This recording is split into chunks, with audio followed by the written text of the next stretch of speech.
how's everything been going? You guys just finished a little jaunt on the road over up in Europe, yes. Russia. Yes. How was that? It was great, man. We'd never been over to Russia before, so I guess it's been like 17 years of people listening to us, but never seen us. So when we showed up, there was crazy amounts of people there, and it was really amazing. I'd never seen people so hyper, right, and so eager to see music. What's it like when you go to a new market, especially for as long as you've been doing it? When you go to a new place like that you've never been before, and people maybe haven't had the opportunity that have been listening for so long, what's that like to kind of finally show up and see new people and play for new people? It's cool because you can kind of make sure you present yourself in the correct way, you know, especially now that I'm more centered and in a place where I'm confident for the right reasons, not for the ego. It's nice to go over there now because I can put on the best show I can possibly put on, then graciously thank them instead of going, you know. Right. It's I'm so grateful, you know. Now I can go back to Russia and know that there's gonna be 2,000 kids waiting. Sure. Which is just blows my mind. It's kind I'm of very mind-blowing. blessed. I was just asking Alski if you guys saw any, like bears on unicycles or any of that type of thing while you're over. No, but there was a lot of army or military, really? like outside of our show. There was like people Russian with machine military? guns. Really? Yeah. So my wife told me before I leave, don't wear camouflage over there. That's probably a good idea. And I really wanted to, but I'd listen to what my wife says. Right. Know, so she seems to always be right. It's weird how that works, isn't it, Justin? Yeah, but she's the better half, you know, so I'm good with that. Absolutely, I know how it goes. So you guys have been out touring Sway. You've had a kind of a while to, marinate with the new stuff to perform it live. How's it been received on the road after a few, 6 months of doing it so far? It's the shows are different. Everybody I leave the stage feeling good, not tortured. Right. And oh God, that was such a sad show. And I feel like when we play a show now for Sway, we leave in a great mood, and we leave in a hopeful mood and a positive mood. And there's smiles in the audience. There's laughter in the audience. There's hope. Right. And it's good to see hope in our fans' eyes instead of just, oh God, what is Justin going through now? Right. You know, oh, that's so old. You think it has an impact on like the day-to-day? Because I mean, touring is hard. Obviously, it might sound like fun and games, but the actual day-to-day grind of it is very difficult. But now that you're playing more positive music and more of maybe a positive vibe around the band, is it a little bit easier to go out night to night? Yeah, it's a lot easier because everybody is more honest these days with each other. That's my number one rule is this is time to perform and time to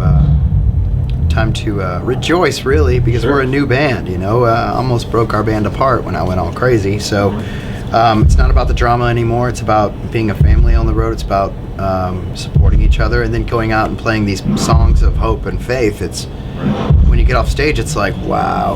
And we can critique each other so much better now, because I don't take it personally. Right. I feel like everybody's a lot more mature in the band now. It makes it a lot easier to collaborate on things and maybe constructive criticism or whatever the word might be. I think that I'm more mature in the band, and the band's always been mature. I was just the one that was running around with my head chopped off. Right. And so now we're able to sit down and, it's a business, and we run it that way now. And but it's also an art form, so we don't forget about that. Sure. What's it been like having CB back? Badass. He was kind of a distinctive, when Julian was there doing that sort of thing, it was great, but I feel like CB is kind of a distinctive part of what Blue October is. What's it like having him back on the road with you guys? He's a huge part of what Blue October is. Sure. And I missed him when he left, but that's another thing where I'm the one who ran him off, my erratic behavior. So Steve and I have put our personal stuff in the bowl, the fish bowl, and we've worked through all that. Now I can just be a good friend to him and a good bandmate. And he is definitely a piece of the puzzle that was missed. I mean, it's just so nice to be able to get on stage and know that. And I miss one thing I missed the most was when Steve's on stage. He's so active and so. Right. I miss that, So now it's not just me getting it; it's Steve too. So it's a lot of fun. Absolutely. You mentioned you guys kind of being in charge. What's it like running your own label and being kind of more responsible for the product that you're pushing? Yes, you're in more control of it, right? But there's a lot more pressure on you to make the right decisions and make sure that things work out for the band, because it's kind of you guys are in charge of it. What's that like?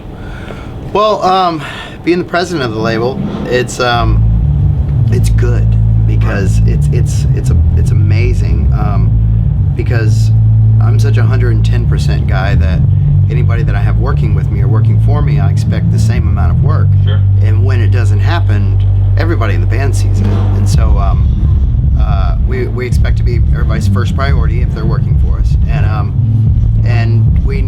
I know where every penny to the dollar is going, so that makes me feel really good. And yeah, I got to make the decisions, and yeah, we spent mad amount of money on a video that I shot down, but that comes straight out of Uptown Records, which is my responsibility. What did you shoot a video for then? Right. Bleed Out. Really? I didn't know that. Yeah, we shot a video we shot a new one that's out now. Right, yeah. But we shot one with helicopters and cars, and it just didn't look good. Right. So I shut it down. And I plan on shooting more videos for every song on the album, and it's a great life to have that responsibility, because now I enjoy running the business, and the whole thing is the brutal honesty of it is. Right. You don't really let people dictate how to run your business. You do it yourself. If you want shit done, you got to do it. You think record labels are necessary for artists these days? Yeah. Like major labels. How about major labels? Because everybody can DIY now. Is it how much, or does it depend on where you're at? I think major labels are definitely in need for certain bands like us that have been around for almost 20 years. Right. We've gone hand in hand with majors, and I would love to work with a major again, but I'm not doing a 360 deal. There's no way in hell. Right. But the fact of the matter is, major labels have a lot more money than we do. We just have the fans, and the fans are a blessing. Wherever we go, there's people to support us. A lot of new bands don't have that, so they need that label to push them in every aspect of it. Because as an independent label, you got to do publicity on your own, marketing on your own, media, the interweb, Twitter, Instagram, video shooting, art direction, video direction. It's all in the band. So we love it, though. That's what we do. Right. But with major labels, they do it for you. Right. And they pay for it all.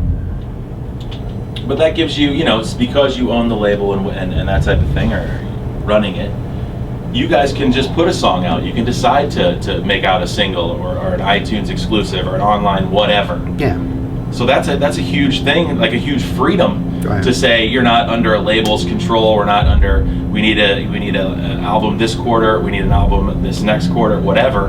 I'm that guy. I say that. Dude. I do. I say, hey, well, we need to have a video shot in January, a video shot in February, and we need to be pushing our second single now. I need to fly to Chicago and talk to this guy. I need to fly to blah, blah, blah, blah, blah. It still works that way. It's just I've met so many people through the major labels that I really care about, that are in the business, that, I call them, ask them, what do you think our second single should be? Sure. And they call me right back, and I need their input, There's more brains in a team of more than one, Sure. So looking towards 2014, obviously, what's the plan? I know you guys want to put out singles. You want to tour the shit out of this album until whatever the next step might be comes.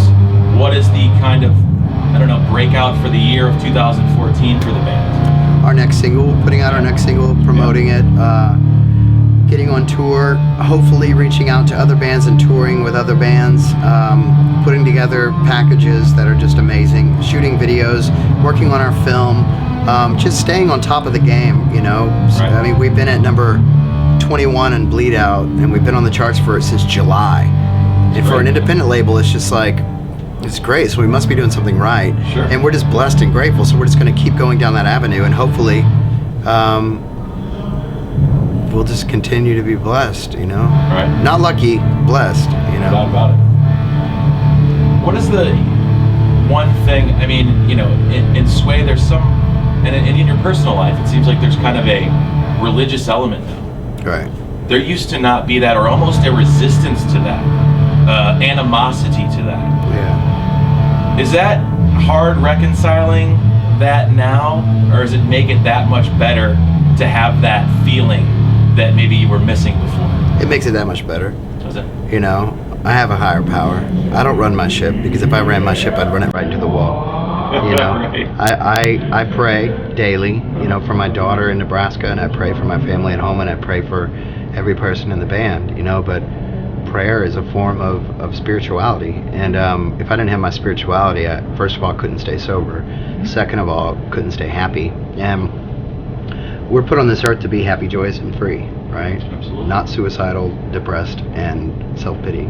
You know, and that's how I live my day every day. And I wouldn't have that without prayer, honestly. Yeah. Wonderful. But it doesn't mean that I'm not gonna say that. No, you should. Come on. It doesn't mean that I'll roll over and take it in the ass. You know what I'm saying? It means that I have my boundaries now, and I know what's right and what's wrong, and I just don't put up with negative anymore. I don't let negative affect me. I just try to handle it in the most mature way. It's weird. It's weird the kind of the jump that we've witnessed over the last year from a pool of negative. Yeah. I would think that you would agree with that, maybe with the Any Man in America project. Yeah. Where we stand right now is the complete and total 180 Yeah. of that. I'm so grateful for that. Mm-hmm. You know, I thank my wife, I thank my band, I thank my road manager, you know, I thank everybody on my team for just at least giving me that time to straighten up and run right, you know. Because now it's nothing can, like I said, I never wanted to sell 1 million albums in the first place, you know. And once you do that, everybody thinks that that's just unsuccessful if you go down the ladder. Dude, Right. I get to do this for a living. I'm in St. Louis right now talking to you for the second time since I've been sober and happy, and I'm clear. The last time I wasn't sober and I was sitting right there on that couch, I couldn't sit still in my own skin. Yep. I can't watch that interview. You know, I'm proud. I'm proud of myself. I'm proud of the person I am, and I'm proud of the band and the team I have around me. Absolutely. You know? We're proud of you too. Oh, No, we are, and we talked about this last time. You said Not you proud. shouldn't be proud Yeah, of me. yeah. But you know what? All the shit, all the just the ball of shit that you had to overcome to get to where we are right now, Yeah. and to see what it means to you, and to see that kind of you've almost come out. Yeah. It's good to see you happy, man. Thank you. Thank Seriously, you. you deserve it. Well, I And you really get that. appreciate you always interviewing me when I'm in town. Absolutely. I knew who exactly it was when he told me you have an interview today at 4:15. I'm like, yes. 100%. All right, one more question. We'll get you out of here. 7 albums, almost 20 years. 20 years to do anything is really kind of crazy. If you really get down to it. Hundreds of shows, tens of thousands of fans. What do you want people to look back on in 10, 20 years from now as what Blue October was? That no matter what anybody ever said, they just never gave up, and they just always put out good music. That's it. It's like it don't have to be pigeonholed. I love that people can't pigeonhole us. Well, should they go on the road with Nickelback, or should they go on the road with Capital Cities, or should they go on the road with Kings of Leon? Right. Nobody wants to go on the road with us. Nobody does. But I love that. You know, I'm just blessed and very grateful to be able to do this for a living. And I want people to see that you know, the light at the end of the tunnel's now, and that you should live life and be grateful for every second that you have.